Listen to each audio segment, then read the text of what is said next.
Hey everyone, and Happy New Year! As we kick off 2016, I want to talk about some of the changing perspectives and priorities we're seeing in our client families. Traditionally, many of our retired clients want to live off the income from the principal of their portfolio. Sound familiar? Yeah.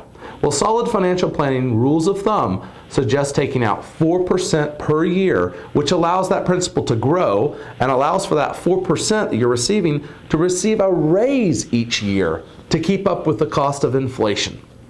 This strategy also allows clients to leave some of their assets to their heirs down the road. However, in recent years, we're starting to see a fundamental shift in thinking.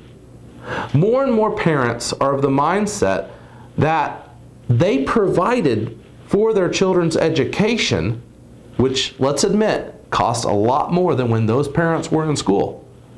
And therefore, since they provided for their kids' education, they really aren't concerned about leaving them any more money. Well, when a prospective family tells me this, I truly understand where they're coming from.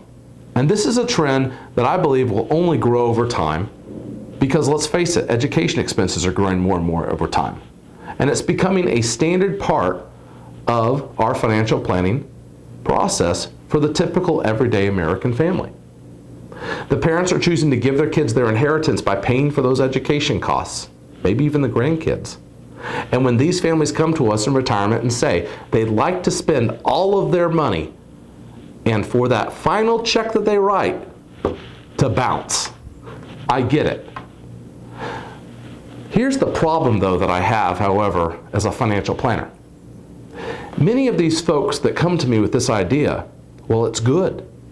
They're between the age of 60 and 70. And current statistics indicate that at least one of those spouses will live another 30 years or more. With all the amazing advances in modern medicine, it's possible that you'll live or be kept alive even longer than that. Just think, the average life expectancy in 1915, 100 years ago, was 49 for men and 54 for women.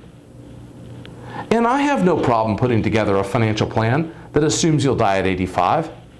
But just to be safe, please, let's make sure that that last check doesn't bounce till age 90, or perhaps a little longer if your family members were living into their 90s back 100 years ago. We just want to make sure that you don't hate us, your financial planning team, down the road for not being honest with you about our ideas of your overall plan from the very start. The biggest questions that keep financial planners awake at night, at least they do for me, are my clients taking out too much money? And will their money last them for the rest of their lives? The reality is that nobody knows for sure. There aren't any magic beans we can sprinkle out on the table and figure out what you want in this business. But this is why it's so important for us to update your financial plan, to look at those numbers and projections, and to see where we are on a regular basis. We understand that life changes every single year. Markets, well, we know they're changing.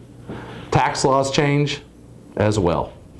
What shouldn't change every single year is our ability to meet with you and assess your plan and whether it's working for you.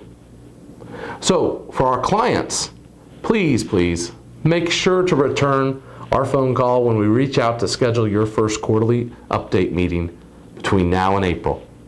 And for prospective new clients who might be listening today, between now and the end of February, well, it's a great time to bring in those 2015 financial documents. You've been getting all those things in the mail in the last week or two, or you will in the next week or two.